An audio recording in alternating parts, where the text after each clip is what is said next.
This is Radar on the Radar Entertainment Blog, coming to another edition of Movie Reviews and Observations, number 82. So overall this week, the 7 movies that I watched, they weren't all junk. Sometimes I've had movies where they were junk. First movie I watched was a British drama called Dream Horse. It's based on a true story. This small little town puts all their money together to get 2 horses to breed and have a racing horse, and the whole movie is about this racing horse just continually getting better, and then all the ups and downs of owning a horse. And it was very good movie. It's rated PG, so you can watch it with your children. There's really nothing inappropriate. The only confusing part was the man she lived with. Were they married? Were there, that thing if you live somebody, your common wife or husband? Because they really didn't kiss or show anything romantic, so it wasn't inappropriate. And everybody had a role, like the drunk person, these other people. It was a pretty good movie. Toni Collette did a good job. There's sometimes where she can act like she's this rich person who's blah, blah, blah, blah, but then in this, she's just a regular townsfolk, so that was pretty good. It was almost 2 hours, but that's only if the movie sucks, and you're like, well, I don't want to sit through a bad movie that's 2 hours. No, it was pretty good. I'd recommend it.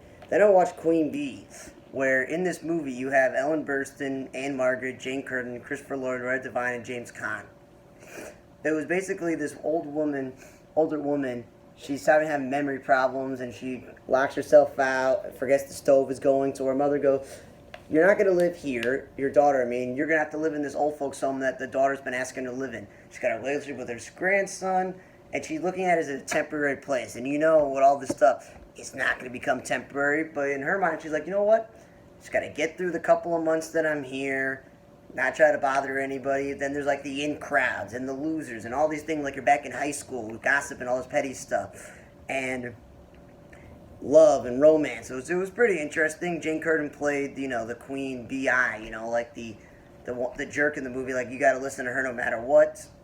So yeah, overall it was pretty funny. I watched it. It was a type of movie I may have watched with one of my grandparents, rest in peace, who I'd go see movies with. That would be something they would watch.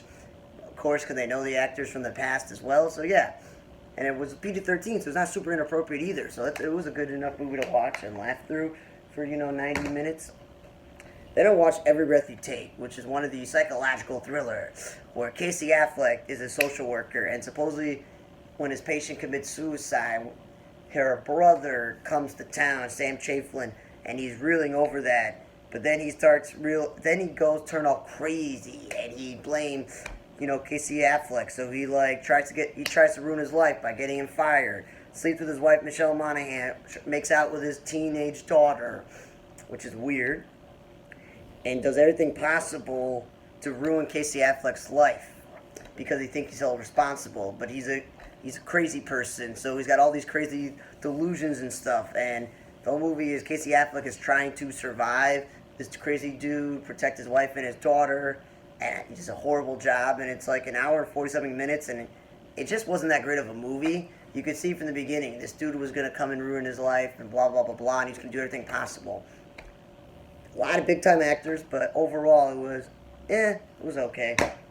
I wouldn't recommend you watch it, and I kind of basically gave the plot away. Then I watched Angeline Jolie and Those Who Wish Me Dead. John Bernthal was in there. For a moment, you had Tyler Perry, so I don't know why I make all these movies and I'm the main person, why you'd agree to be in something like this. Because I obviously understood why Nicholas Hoult and, John Bernthal would do this because, he's the Punisher. He's been in a TV show. Nicholas Hoult's from the X-Men franchise and a few other things, but they're not big-time actors. It's more like, why would Angelina Jolie want to be in a movie that's kind of written horribly, where she's the jumper from the firefighters thing that deal with forest fires, and then they got to throw in this dude where he's a forensic accountant and he's in danger, and his son is now in danger, and she's got to save the son and deal with lightning storms and a fire, and these people trying to kill them and all this other stuff. And I just wasn't a fan of Nicholas Hoult being a bad guy. I'm used to him being a pretty good guy in all these movies. It was, okay, let's make the movie about a female smoke jumper and let her try to save this kid, and it's going to go either one way. Everybody dies or everybody wins, and the good guy loses and stuff. And it was like, okay, cool. I'm a fan of Nicholas Hoult and John Bernthal, but it's just like, for 90 minutes, you're like, there's enough action throughout the whole movie with them trying to escape from bad guys and all the natural stuff that you'll watch the whole entire movie, but you're like, I don't know. It really wasn't that great of a movie put together. The bad guys weren't the most well thought out, but yeah.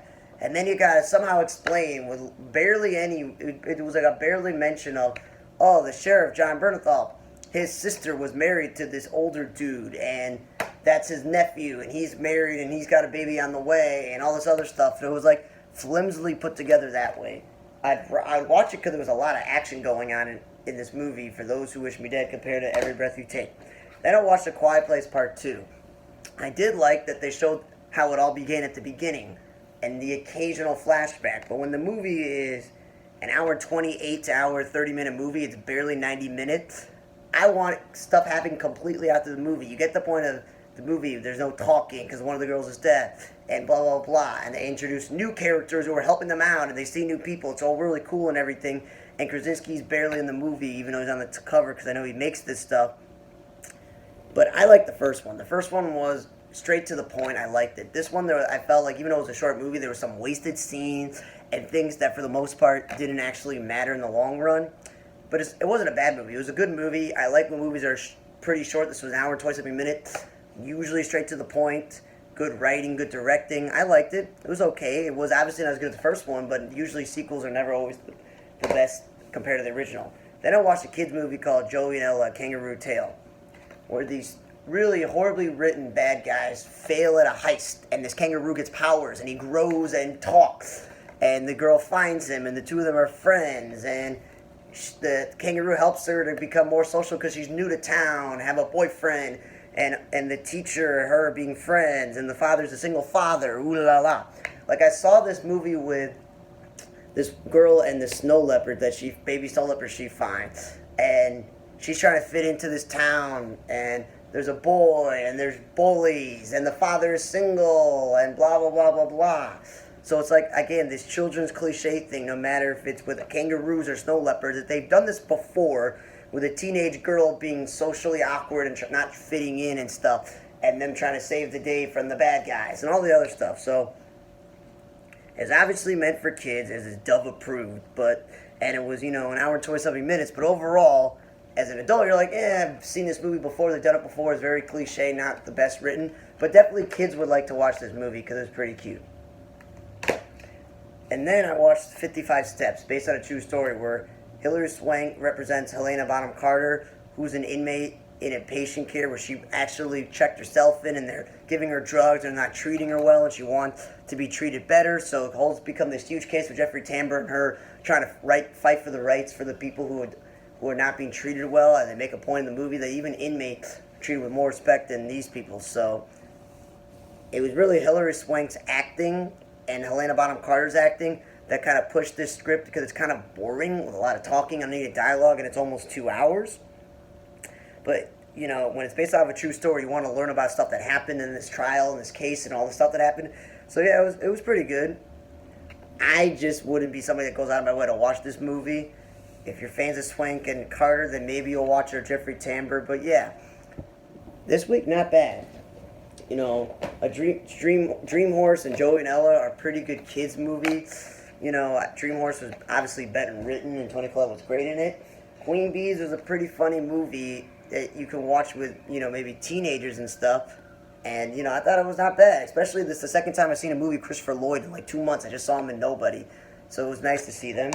The acting of Carter and Swank made this based off a true story movie good. Those who wish me dead, because there was enough action and Angeline that it overcame the bad script. And A Quiet Place 2 is not as good as the original, but it's still a high quality movie to watch. It's not that long. It's, continue to tell a story. It's the only movie I would say I would never want to suggest to somebody is Every Breath You Take. Thanks for listening to our edition of Movie Reviews and Observations, number 82. For On the Radar Tape Blog, I'm Radar. See you guys next time.